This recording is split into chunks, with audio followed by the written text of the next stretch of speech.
got to wake up and do the show. Good Yep. morning. Welcome Good back. morning. Welcome back.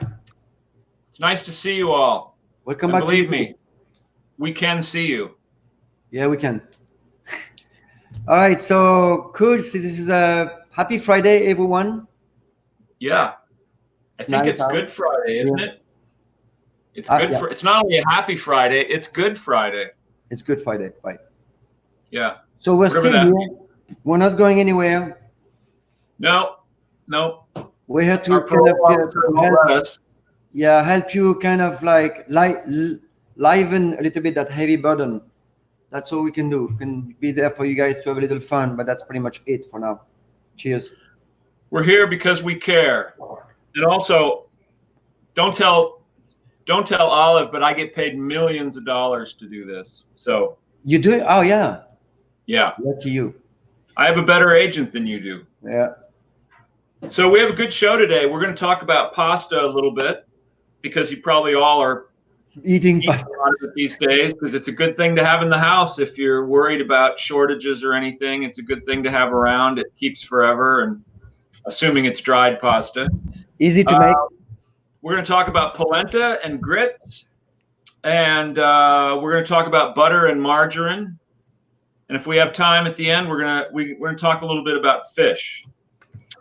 But we're going to start off talking about a student wants to know, what does it mean when people say al dente? Yeah. And I'm here to tell you, al dente, he was a hitman for the Gambino family, I think, back in the 40s. Is that right? No. He probably means talk about pasta. Al dente literally means to the tooth. So it means that when you're cooking the pasta, you want it to have a little bit of bite to it. You don't want it to be mushy. You don't want it to be overcooked. You want to cook it to the point where it's still got a little tooth to it, where you have to bite into it a little bit. And that makes it molto bene. Molto bene. So the thing with al dente, so al dente can be for pasta, for rice, for risotto, for example. So in the work, it looks like basically your glycemic load is lower with al dente. Supposedly, it looks like apparently the starches are not completely broken down, and then that starch is a sugar, and then diluted into the water, so less accessible. So plus pasta doesn't have a huge glycemic index, anyways. So it's not a bad things to eat, really. You can eat too much of it because it's still a processed wheat. Other than that, it's a good food. Everything is good, really, in moderation. I mean, really, everything is good, as long as it's quality, right? Right. And do yourself a favor: buy good pasta. Spend the extra $1 a pound or whatever it is to buy good. Yeah. I recommend always buying imported Italian pasta because they know how to make it. They've been doing it for a long time.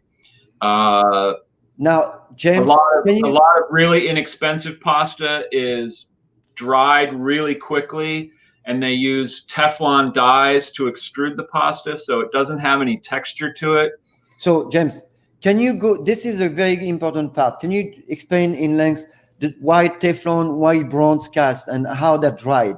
I can. When you make pasta, you of course make a dough, and then we're talking about dried pasta, of course, not fresh pasta. And for things like spaghetti and various shapes of macaroni, you make it I'm sure everybody knows this, you basically push it through a die so that these different shapes come out and it's cut. Now, the old way of doing it and the best way of doing it is they use brass dies, and these dies are kind of rough in texture. So when the pasta's forced out, it retains a really nice texture on the surface of the. Hey, Alberto! Alberto, man! Oh my God! So you know what? Hey, I'd love to have Alberto on the show next week. Yeah, let's to talk about these pigs. That would be super awesome. Alberto, let's get together next week and let's have a little you on the podcast, please. Yeah, we'll have our people talk to your people. Anyway, so you get this really nice texture on the pasta so that when it's cooked, it holds the sauce better. It also, and then they also dry the pasta very, very slowly. Now, in the old days, it would just be completely air dried. Sometimes they speed it up a little bit, but still, it should take several days to dry. Right. Exactly. And the result is the pasta keeps its shape better and it keeps its texture better when you cook it. They also use superior wheat. They use a really good hard winter wheat that makes called the durum semolina. Right. And mass-produced pasta is made exactly the opposite. They often use a soft wheat because it's easier. It's easier to mix. It's easier to push through the dyes. And they use Teflon dyes so that they can extrude this stuff really, really fast. But you end up with a very smooth paste. And then they dry it in giant kilns so that it's dried in a matter of hours. So what's happening there is because the pasta is so smooth, it can't grab on the sauce. Right. So that's the problem. Around in the sauce. And they break down. They can't hold because they have not been dried properly. So good pasta is very different from a cheap pasta for sure. The thing with pasta should be a accessory to a dish, in my opinion. Should be a lot of vegetables in there. Yes, beautiful. Or ground meat or anything like this. Yeah. But only pasta, I don't think that's a good idea. But this is a personal opinion. Again, this is just me. So pasta is a good product.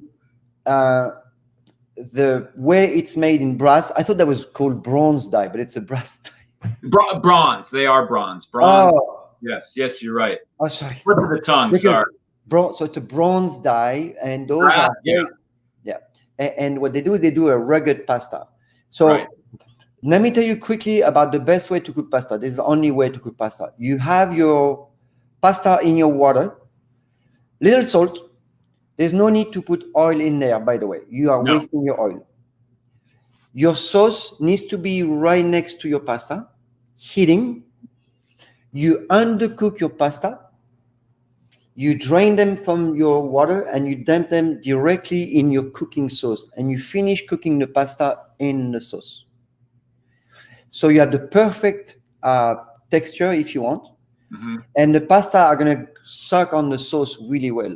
Because what happens if you cook them and plunge them in water, put them in a dish, and then add the sauce is going to run down because you put olive oil. People put oil on the pasta. I'm not against the oil. It's just basically now it's slippery, and now you put the sauce on it, and it won't grab anything. So the only way is to put your pasta cooking from the water directly into your sauce.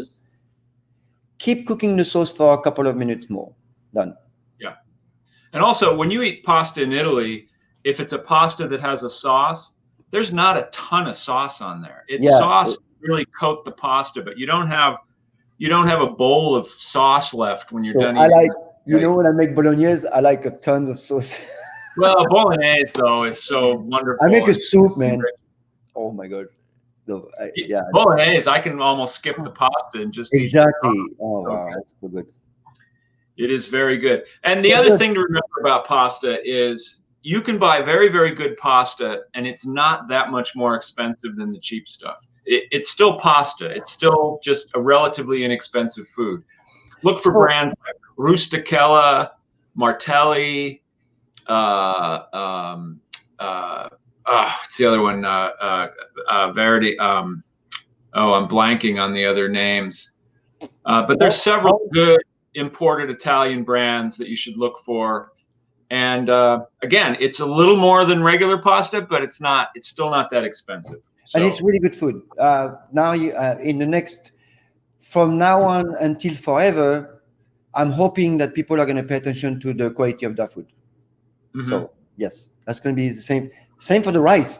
Rice can go from 50 cents a pound to $20 a pound. Yeah, well, there's a difference, obviously. Yeah. All right.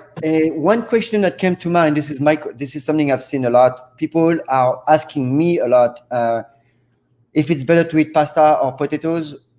There's no better or worse. Potatoes has more glycemic index. Yes, it has more.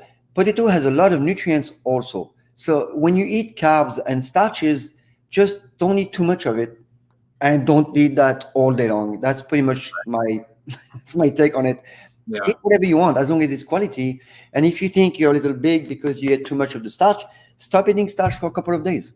Yeah. I mean, that's it. Cool. Good advice. Good advice. Good. What's next? Well, another student asked, what's the difference between polenta and grits? See, About I $2 don't, a pound, right? James, I don't, wait, what? It's about $2 a pound difference, isn't it? You know, I don't even know the difference. No, I don't. Well, here's the deal. Polenta is typically made from fine yellow corn. They're both made of corn. They're both basically cornmeal that's cooked in water into like a porridge kind of thing. Polenta is usually made with fine yellow corn. Grits in this country, typically white corn, although not always. And grits tend to be a little coarser grained, although again, not always. In my mind, there's very little difference. I think polenta is a little more refined. It's a little more, like I said, they usually use a very, very fine grind of corn so that it comes out much smoother. And it's super easy to do, right? It's just, you cook it with water, just like risotto, huh? Yeah, you just keep stirring and boom.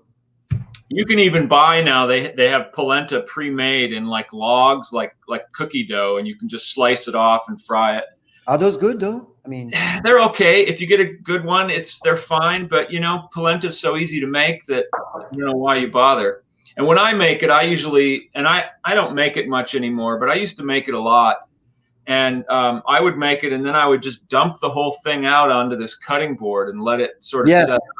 Right. And then I would slice it and serve it that way and put a sauce on it. And you can fry it and you can grill it. Fry it then. Yeah.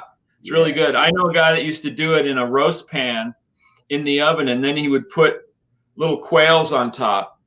Oh, and he would just roast the quails right on top of the polenta, and then he would just cut it up so that each square had a quail on it, and he would serve it that way. It was really good.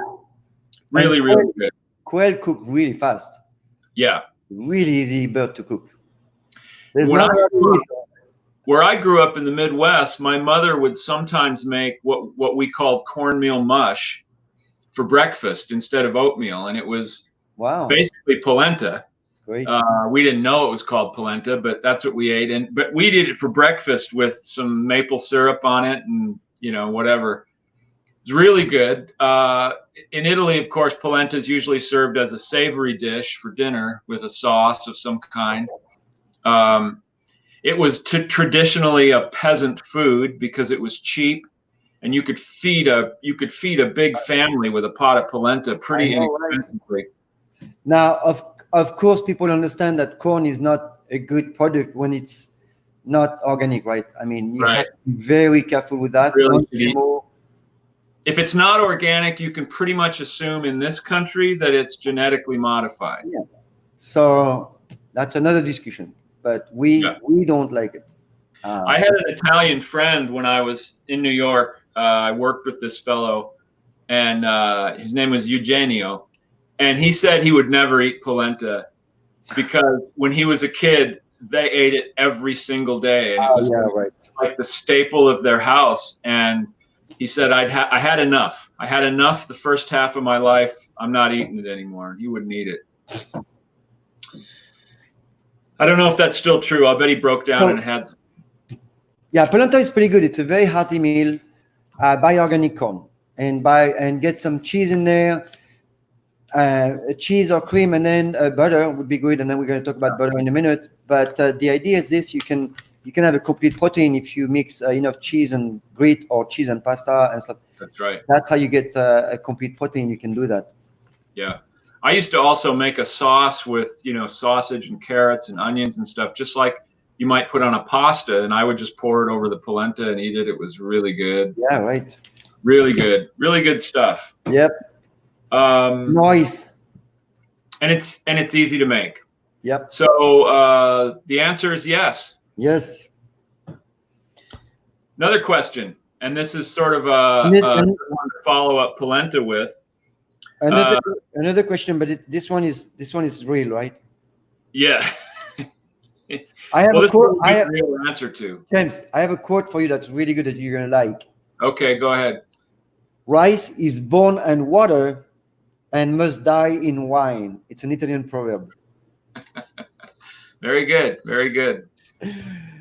That's the way it is in my house. We ends up dying in wine. Cheers, So, guys. can butter and margarine be used interchangeably? Is margarine better for you? Well, here's what I do with margarine. Take the stick of margarine. First, oh yeah, I'm sorry. Go. Yeah, take the stick of margarine. You don't even have to take it out of the paper. Just take the stick of margarine, throw it in your garbage can. Yes. And go eat some butter. That's what I do with butter. Yeah. This is a dangerous food. It's a stupid food that came about because there was a shortage of butter like 150 years ago. Ironically, invented in France, so it's your fault. Oh. Your people's fault. What is that? Is that better than butter or creamier than butter? Whatever that. Oh yeah, I can't believe it's butter. I can't believe it's not butter. Yeah. I can. It's disgusting. Margarine's really bad, and I know there are a lot of people that use margarine because they think they have a cholesterol problem and they can't eat butter, so that margarine is better. They've been duped into thinking that margarine is better for them. Butter is an extremely good product. One of the things you can see that's very interesting, without to go too much into a polemic, when you look at Indian cooking, a lot of the base is ghee. Right. I mean, I'd say most of them. We should explain what that is. It's really like, and when they have no meat, like most of the time they cook with no meat. Right. That's their protein. That's a lot of the nutrients. And butter is it's incredible food. There's so many nutrients. It's just insane. I mean, you can make a list of everything. It has everything you need, plus a really good fats, plus incredible stuff, antioxidants, tons of super healthy fats, all of them. I don't understand. I mean, I don't understand. I don't get it. And it's a very natural food, and the way it's made is very simple. It's not overly fermented. There's vitamin K2. There's an incredible amount of stuff. There's iodine. There's vitamin D. Super incredible amount of vitamin A, preformed vitamin A, which is the same as liver, and the one that you need to, like, for immune system, for example. That's the one. Yeah. Now, alternately, margarine is made by hydrogenating vegetable oils, which is a process that we now know is really bad for you. In fact, so many food manufacturers that were using hydrogenated oils for years because it was cheap and it gave good texture and creaminess to the food. And it lasted going out of their way to say no hydrogenated oils.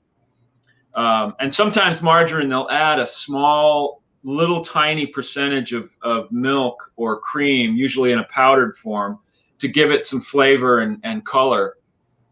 Otherwise, it's just vegetable oil that's been hydrogenated, and it's not a good thing. It's really bad for your body. It doesn't taste as good.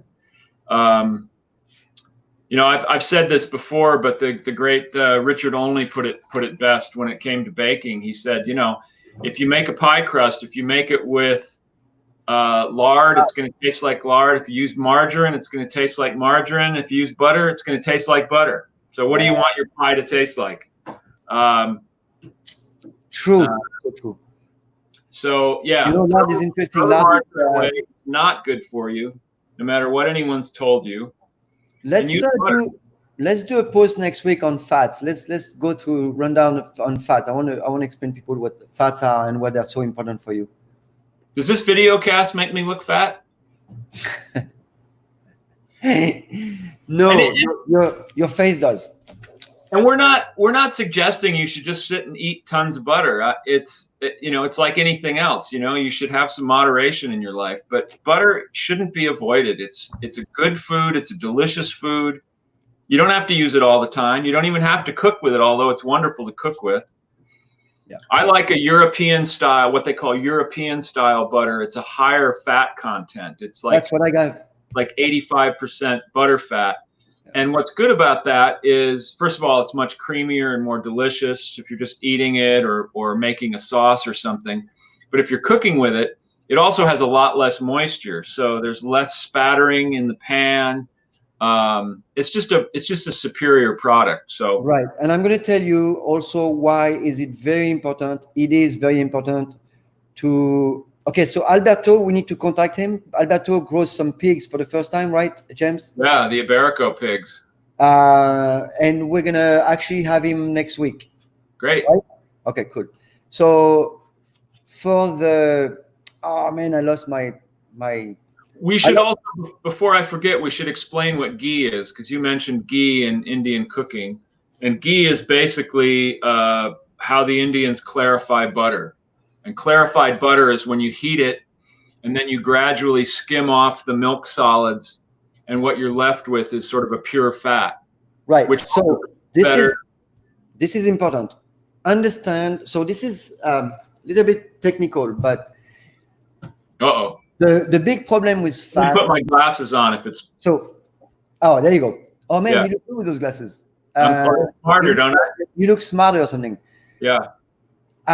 When you cook, just the biggest danger in nutrition is basically when you destroy the fats, and that is called lipid peroxidation. It's really a problem, and that comes from glycation. Means literally when you burn your steak, you see that brown stuff, which is really good flavor. Too much browning, that's cancer food. Not that when you eat you get cancer, but this is what they're talking about. That brown, that polymer, that brown stuff, that is called the Maillard reaction. That could be inflammatory for some people. But it does also, when you burn fat, you also get lipid peroxidation. Basically, you damage the fat. Right. And when you look at any type of blood test, you see those. It's called oxidized LDL. It's basically the fat has been damaged that cannot work properly in your body. That's the problem. In France, when you eat a steak, you rarely cook this. You rarely serve that fat that you're cooking with. You serve the steak and you serve a fresh piece of butter on it. Mm-hmm. So that piece of butter has not been burned or browned or anything. So you don't get the negative part of the fat at all. You only gain the good part. You understand? So that's why a little bit of olive oil, when you serve something, a little bit of butter, uncooked, fresh, is super good.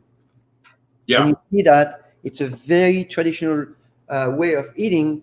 And that's why when you eat sardines and butter, for example, it is one of the most incredible food because you get, and quickly, vitamin D from your sardines. In the sardines, you have the bones because you can eat the bones. Right. 99% of the calcium in fish is in the bones, just like us, actually. A lot of the calcium is in the bones. And when you eat the bones with the vitamin D, you get a super powerful food, but you need that butter because you need that vitamin K2 in the butter so that the calcium can go into the cell from the blood. Really important. So vitamin K2 is what you find in all fermented food, and that would be also butter, cabbage, anything fermented, cheese. There's vitamin K2. The K2 is the one that takes the calcium from the blood and goes into the cell. So you have less of an accumulation of calcium in your vessels. So you see, it's really crucial to eat some stuff like they used to eat in the old days. They have a lot, and I want to point out that not all traditions are good, but a lot of them in food are actually really good, and we should pay attention to those. That's kind of what I think. And that's why butter is extremely good, and cheeses are good, well made. The last thing I want to add quickly is the quality of the cow is super important.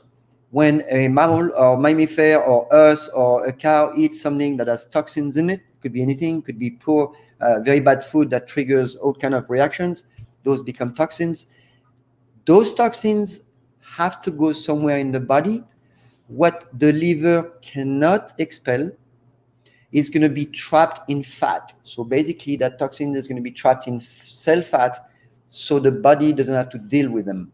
And you can just flush it out. Yeah, and what happened in the cows is the same thing.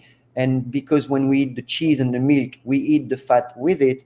If you eat a milk or a cheese from a really good cow, that cheese or milk will be extremely good quality. I mean, we don't like milk, we like cheese. But the cheese from a very bad quality cow is going to be really terrible cheese, in my opinion. Yes. Always eat your milk. That's what my old friend used to say. And speaking of cheese, while we're on the subject of cheese, we are on the subject of cheese, aren't we? We're subject of cows. Now is a very, very good time to buy good American-made artisanal cheeses. Why? Because the farmers are in trouble. A lot of these guys who depend on restaurant sales and other, selling to schools and things. And this is not just cheesemakers, but all kinds of farmers. Suddenly their business, oh my God, kablooey. So they're trying to sell their cheeses. They're trying to maintain and keep working. And of course, if you're a dairy farmer, you can't just say, oh, well, we won't milk the cows anymore. You have to milk the cows. Yeah, and if there's no system in place to get that food to say this is important, because if the cheesemongers or the cheese producers are gone, you cannot put it back. No, because this is a long tradition of learning, and you can't put it back. So once they're gone, they're gone. So it's taken we have to 40 years to get to the point where these artisanal cheesemakers have really become almost mainstream, and some of them have become very, very successful. My friends, the Keeler brothers up in Vermont, they have a pretty famous cheesemaking company, Jasper Hill, the Cellars at Jasper Hill, and they have completely revitalized that corner of Vermont. Right. They've created a lot of jobs for people. Exactly. And now they've built these caves, so they're aging cheeses for other cheesemakers. They're working with the local brewers to incorporate that. They've done just marvelous, marvelous things. And they're in trouble now. Their business has been cut by half. That's really terrible. They've had to sell off some of their herd. We need more than ever. We need those food producer, artisanal food producer, to keep living, because then we're going to end up with the same problem. Everybody's going to have an immune system completely suppressed, and we won't be able to fight any disease that comes around. You know, it's crazy. So, and we're not talking about, mass-produced craft cheese here. Look, go to your local, shop, and if you can, if they're still open, and most of them are, and buy good artisanal cheeses. Try to buy them from as local a cheesemaker as you can, because we want these people to be still around once this, once people go back to work. When they're gone. It's going to be I don't think people understand what it takes to make a farm. It's not like you buy the machine. No. It's very complex. You have to be there for years and years and years and years. It's very expensive. It's very expensive to start an operation. And if these people lose their herds and lose their business, it's not like somebody else. It's not good for the earth, because then the earth doesn't get recycled. There's a lot of things happening if we don't have any of the cow. I mean, how do you say that? All the cows and the goats and all the animals eating. Yeah. Anyway. I don't know what you mean, but the English will come back to me at some point. So spend your money to support your local food artisans, cheesemakers, farmers, bakers, people. Anybody that's an artisan, we want them to survive. And you got to eat anyway, so you might as well buy good food that helps people stay in business, so that they'll be around after this whole mess is over, which it will be over one day. One day. Okay. All right, James. Thank you, man. That's great. Good timing. Look, we're out of time, so we'll talk about fish tomorrow. And while we won't be talking about anything tomorrow because it's Saturday, but we'll be back on Monday. Yeah. And we will we're gonna get a couple of chefs also to come and talk with us. But we're gonna get Alberto. Yeah. Next week. Awesome. And Olive and I will be back with our rapier-like wit, and we look forward to seeing you. Oh my God! So all right, people, have a great weekend. Yes.